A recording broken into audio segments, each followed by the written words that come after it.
Don't you want to try the coffee I made especially for you, honey? My husband James asked with an odd smile that didn't quite reach his eyes.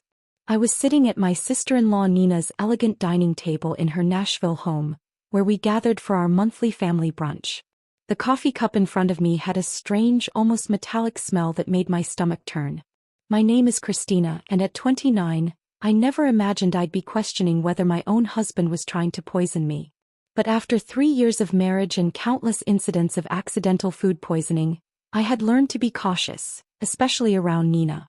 She had a way of orchestrating situations that left me sick or humiliated, always with that same innocent smile James was wearing now. "How thoughtful of you," I replied, forcing a smile while my mind raced.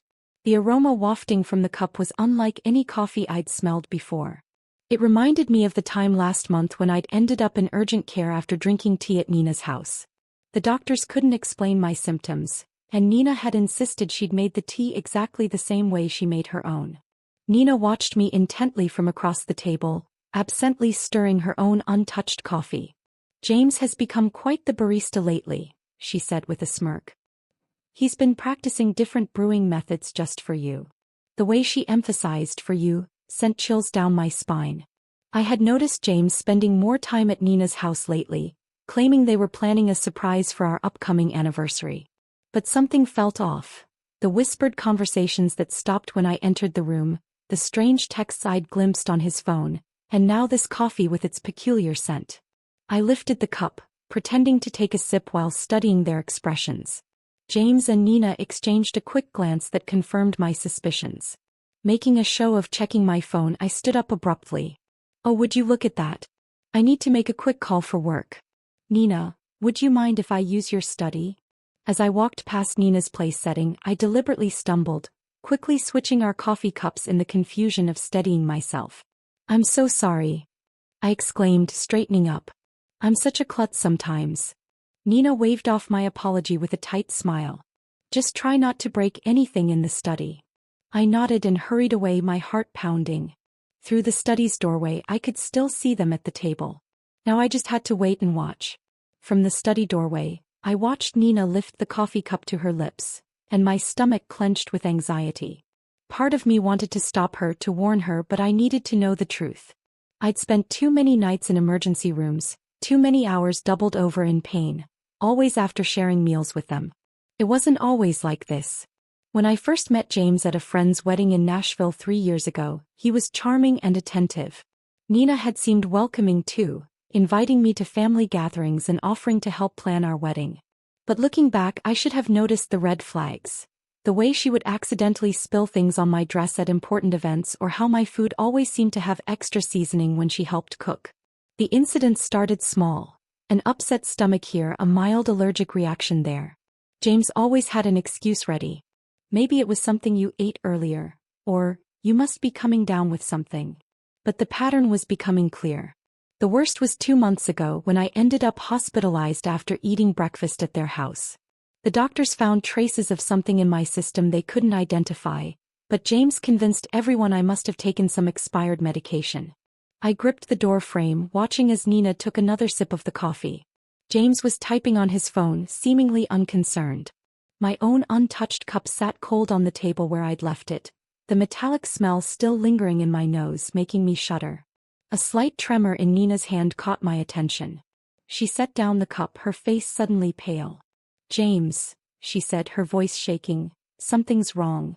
James looked up, his expression changing from confusion to horror as he realized which cup she was drinking from. He jumped up, knocking over his chair. "Nina, what's happening?" Nina's hands were trembling violently now. I feel." She tried to stand but stumbled, grabbing the edge of the table for support. "James, what did you put in that coffee?" I stepped out of the study, my phone already recording. James was beside Nina now, his face ashen. "That wasn't supposed to be your cup," he whispered, but in the silence of the dining room, his words carried clearly. Nina's eyes widened with realization and fear. "Call an ambulance," she gasped, sliding to the floor. "Please, I can't." I dialed 911 immediately, my hands steady despite the chaos unfolding before me. "Emergency services, yes, we need an ambulance at 1542 Maple Grove Drive." I said clearly, keeping my phone recording with my other hand. My sister-in-law appears to be having a severe reaction to something in her coffee. She's conscious but experiencing tremors. As I spoke to the dispatcher, Nina's eyes locked onto mine. The usual cold calculation in her gaze was replaced by raw fear. "Christina," she gasped. "You switched, you knew." "Ma'am, the ambulance is on its way," the dispatcher assured me. "Please stay on the line." James was growing more frantic by the second. "Nina, what's happening? That wasn't supposed to. It wasn't meant for." "Shut up, James," Nina snapped through gritted teeth, her anger momentarily overcoming her distress. "This is all your fault. You said it would just make her sick enough to miss the board meeting next week. You promised it wouldn't be traced." My blood ran cold. The board meeting where I was scheduled to present my proposal for a major client account, the same account Nina had been trying to land for months at our competing firms. Everything started clicking into place. "The tea last month," I said, my voice surprisingly steady, "and the breakfast incident 2 months ago. Those weren't accidents, were they?" Nina's face contorted with another wave of pain. "The tea? That was supposed to keep you home during the Johnson contract presentation, but you went anyway." She clutched her stomach, doubling over. "James said, he said we just needed to discredit you, make clients think you were unreliable." The sound of sirens filled the air outside. James stood up, backing away from both of us. "Nina, stop talking. You don't know what you're saying." "I know exactly what I'm saying," Nina spat, her words slurring slightly. "We've been planning this for months, ever since Christina started outperforming me at every client meeting. You were supposed to make sure she drank it today." The paramedics burst through the front door and I quickly stepped aside to let them work. As they loaded Nina onto a stretcher, I stopped recording and sent the video to my private email, then to my lawyer. James stood frozen, watching as his carefully constructed plan crumbled around him. "I'll ride with her to the hospital," I told the paramedics, my voice firm. "After all, I need to make sure my sister-in-law gets the proper treatment." I met James's terrified gaze. "And I'm sure the doctors will be very interested in knowing exactly what was in that coffee." The emergency room at Nashville General Hospital was a flurry of activity as doctors rushed to treat Nina. I sat in the waiting room, my phone clutched in my hand, replaying the recording of Nina's confession. The tremors in her voice, the panic in her eyes, it was all the evidence I needed to prove this wasn't just paranoia on my part. "Family of Nina Anderson?" a nurse called out. I stood up, noting James's conspicuous absence. He'd mumbled something about parking the car 20 minutes ago and hadn't returned. "I'm her sister-in-law," I said, following the nurse through the double doors. "How is she?" "She's stabilized, but we found concerning levels of toxins in her system." The nurse's expression was grave. "The doctor would like to speak with you about some unusual findings in her blood work." Dr. Phillips, a tall woman with graying hair and sharp eyes, was waiting by Nina's room. "Mrs. Bennett, could you tell me exactly what happened before your sister-in-law became ill?" I took a deep breath, pulling out my phone. "I think you should listen to this first." I played the recording from brunch, watching the doctor's expression change from professional concern to alarm. "This is very serious," she said, making notes on her tablet. "The substance we found isn't something that accidentally ends up in coffee. We're looking at deliberate contamination." Just then James appeared at the end of the hallway, his face pale and sweaty. He'd clearly overheard the doctor's words. "Christina," he started, taking a step toward me. "Let me explain." "Stay back," Dr. Phillips warned, pressing the nurse's call button. "Security to room 412, please." James raised his hands in surrender. "This is all a misunderstanding." Nina was confused. She didn't know what she was saying. "Really?" I pulled up the texts I'd discovered on his phone last week, the ones I'd secretly forwarded to myself. "So these messages between you and Nina about making sure I'm out of commission before the Henderson presentation were just friendly conversation?" His face drained of color. "You went through my phone?" "After I found the syringe in your desk drawer, yes I did." I turned to Dr. Phillips. "Doctor, I've been hospitalized 3 times in the past 6 months with unexplained symptoms. I'd like to know if they match what you found in Nina's system today." The doctor's eyes narrowed. "We'll need to run some tests to compare. Security will make sure your husband remains available for questioning." 2 security guards appeared, positioning themselves on either side of James. He looked trapped, his carefully constructed facade crumbling. "Nina and I," he stammered, "we were just trying to help you slow down. You were working too hard, taking all the big clients. Nina said if we could just make you take some time off." "By poisoning me?" My voice was steady even as my hands shook with rage. "How long have you been doing this? Was it you who tampered with my food at the Christmas party too?" James's silence was all the answer I needed. Behind him I could see Nina's room, where she lay connected to various monitors. Her earlier bravado was gone, replaced by the fear of someone who knew their schemes had finally caught up with them. "Detective Mendoza is on her way," Dr. Phillips said quietly. "She'll want to take statements from everyone involved." I nodded, feeling a strange sense of calm. The truth was finally coming out and there was no going back. Detective Mendoza arrived within the hour, her presence commanding attention in the sterile hospital corridor. She was a seasoned investigator who specialized in domestic abuse cases, and she listened intently as I played the recording from brunch and showed her the text messages. "Mrs. Bennett," she said, reviewing her notes, "you mentioned previous hospitalizations. Can you tell me more about those incidents?" I pulled out my phone again, opening a document I'd been quietly maintaining for months. The first time was in February after a dinner at Nina's house. I had severe stomach pains and dizziness. The second was in April, the tea incident, and then in June after breakfast with them. My voice remained steady as I continued. Each time, the symptoms were similar but just different enough that the doctors couldn't pinpoint a cause. The detective's eyes narrowed as she looked at my detailed log of dates, symptoms and circumstances. "And you've been keeping records?" "Ever since I noticed the pattern." I hesitated before pulling out another phone from my purse. I also started carrying a backup phone with a different number.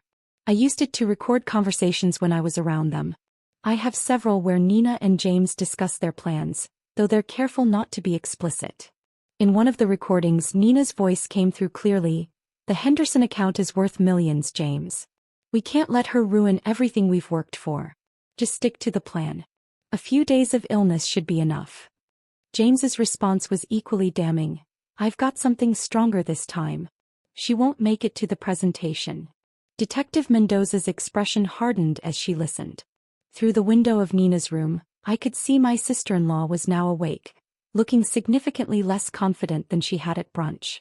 "The hospital is running toxicology screens," the detective informed me. "Dr. Phillips has already identified several substances that don't occur naturally. We'll need samples from your home as well." A commotion down the hall caught our attention. James was arguing with the security guards, his voice rising in desperation. "I need to speak with my wife," he shouted. "Christina, please, you don't understand.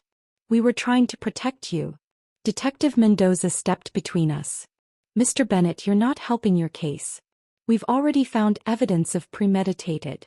James laughed, a hollow sound that echoed through the corridor. "We were just trying to slow her down. She was working herself to death, taking all the major accounts. Nina said if we could just make her take some time off." "By poisoning her?" Detective Mendoza's voice was sharp. "That's not protection, Mr. Bennett. That's attempted murder." The color drained from James's face. "Murder? No, that's not. We never meant to." "Then what exactly did you mean to do?" I asked, my voice surprisingly calm. "When you put something in my coffee this morning, what was supposed to happen?" James's silence spoke volumes. Behind him I could see Nina watching through her hospital room window, her face a mask of fear and calculation. I wondered if she was trying to figure out how to spin this, how to explain away months of systematic poisoning as some sort of misguided attempt at helping me. "We'll need both of their phones," Detective Mendoza told the security guards, "and I want officers posted at both doors. Nobody leaves until we get the toxicology results." Dr. Phillips entered Nina's room with a tablet in hand, her expression grim as she reviewed the test results. Detective Mendoza and I followed, while James remained outside with the guards. Nina tried to sit up straighter in her hospital bed, but the tremors hadn't completely subsided. "The toxicology report shows elevated levels of several substances," Dr. Phillips announced, her voice clinical. "Most concerning is the presence of a particular compound that's typically used in pharmaceutical testing. It's not something the general public should have access to." Nina's face paled. That's impossible. James said it was just something to cause mild symptoms. Mild symptoms? Detective Mendoza interrupted, taking out her notebook. Like the ones your sister-in-law experienced over the past 6 months? The door opened and another detective entered, holding an evidence bag. We found these in Mr. Bennett's office desk at the Anderson marketing firm, he reported, presenting several small bottles with clinical labels, along with detailed notes about dosages and reactions. I felt my knees weaken as I realized the full scope of their plan. You were documenting everything, I said, like some kind of experiment. It wasn't like that, Nina protested, but her voice wavered. We just needed to track what worked. The first few attempts weren't effective enough. You kept showing up to meetings anyway. So you increased the dosages, Detective Mendoza concluded, examining the bottles. Did you know these substances could be lethal in higher concentrations? The room fell silent. James, still visible through the window, sank into a chair in the hallway, his head in his hands. The Henderson account, I said slowly, pieces clicking into place. It wasn't just about that presentation, was it? You needed me out of the way permanently because the client specifically requested me as their lead. Nina's face contorted with a mixture of anger and fear. You were ruining everything. I built that client portfolio for years, and then you show up and suddenly everyone wants to work with you instead. James said he could fix it. By killing me? The words hung in the air, heavy with accusation. We weren't trying to, Nina started, but Dr. Phillips cut her off. The concentration in the coffee you drank today, the doctor stated, looking directly at Nina, was significantly higher than previous samples we've analyzed from Mrs. Bennett's earlier hospital visits. If she had consumed it, the outcome would have been severe, possibly fatal. Detective Mendoza turned to the other officer. We'll need a full warrant for both their homes and offices, and contact the pharmaceutical company listed on these bottles. Find out how they obtained these substances. Nina slumped back against her pillows, the fight draining from her face. It wasn't supposed to go this far, she whispered. James kept saying we just needed one more try. I stepped closer to her bed, my voice steady despite the trembling in my hands. Every time I got sick, every meeting I missed, every client I lost, you were both there watching, taking notes on how your poison was affecting me. What kind of people does that make you? The silence that followed was deafening. Outside, I could hear James being read his rights as additional officers arrived. Nina stared at her hands, unable to meet my gaze. Detective, I said, turning away from my sister-in-law, I'm ready to make my formal statement now. The trial lasted 3 weeks, but it felt like years. I sat in the courtroom each day, watching as the prosecution methodically laid out their case against James and Nina.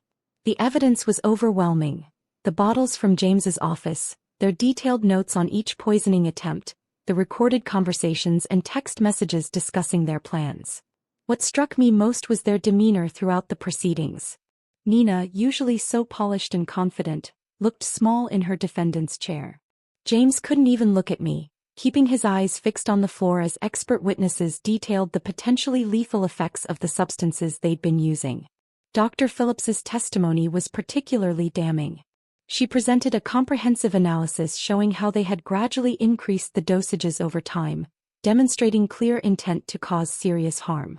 The pharmaceutical company representative confirmed that James had stolen the compounds through his college friend who worked in their research department. The defendants showed a calculated pattern of behavior, the prosecutor argued in her closing statement. This wasn't just corporate sabotage. It was a systematic attempt to harm Mrs. Bennett, with a clear escalation that could have resulted in death. When the verdict was finally read, I felt no joy, only relief. Both James and Nina were found guilty on multiple counts, including attempted murder and conspiracy. The judge's words echoed through the silent courtroom. The premeditated nature of these actions, carried out against a family member over an extended period, demands the maximum sentence. I watched as they were led away in handcuffs, thinking about how greed and jealousy had twisted two people I once trusted into something unrecognizable. Their business, their reputations, their freedom, all sacrificed in an attempt to destroy me. 1 year after the trial, I stood at the podium of the Nashville Business Leaders Conference, preparing to give the keynote speech. The irony wasn't lost on me. This was exactly the kind of opportunity Nina had tried to prevent me from achieving. The Henderson account, which she and James had been so desperate to steal, had led to several more major clients, establishing me as one of the top marketing executives in the region. Success isn't just about talent or hard work, I began, looking out at the sea of faces. It's about integrity, about building genuine relationships based on trust. I paused, letting my words sink in. Sometimes the biggest threats to our success come from those closest to us, but surviving those challenges makes us stronger. After my speech, several young professionals approached me seeking advice. One woman, her eyes bright with determination, asked how I'd maintained my composure throughout the ordeal. I focused on what I could control, I told her. I gathered evidence, trusted my instincts, and refused to let fear stop me from pursuing my goals. Later that evening, I received an email from the Henderson client, confirming they were renewing their contract for another 3 years. I smiled, thinking about how differently things might have turned out if I hadn't trusted my instincts that day at brunch. The local paper had run a small article that morning about Nina and James beginning their prison sentences. I didn't read it. Instead, I focused on the proposal for my newest client project, knowing that the best revenge wasn't about getting even. It was about moving forward and succeeding despite those who tried to hold you back.